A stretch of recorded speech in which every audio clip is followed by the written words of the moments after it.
কোথা থেকে এত ঝাঁজ আসছে কি জানি তা। আরে তুমি রান্নাঘরে কি করছো? রে, তো সকাল সকাল মানে বাড়িতে কেউ ব্রেকফাস্ট খায় না। তাই তুমি আসার আগে সবাই ডাইরেক্ট ভাতে বসে যেতে চা আগে যান। এতে সকাল সকাল আমাদের বাড়িতে কেউ ওঠে না। সকালে 7টা বাজে। আহ 12টার সময় সাথে ঘুম থেকে ওঠে।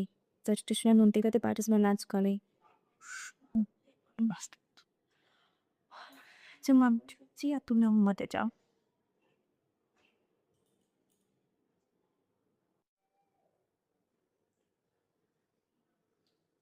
আরে এত ঝাঁট দেওয়ার কি আছে? ঝাঁটাটাকে নিয়ে ডাইরেক্ট এদিক থেকে ওদিক করে দাও। ধুলো আর নোংরাগুলো আমনি সাইড হয়ে যায়। এত কাজ বাড়াও না তোমরা এই জেনারেশনে এসে কি যে করবে। বান মনটা তুমি নাম। আরে আরে কোথায় যাচ্ছ?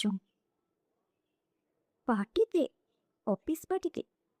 শাড়ি পরে? আমি কোনোদিন শাড়ি পরে যাইনি।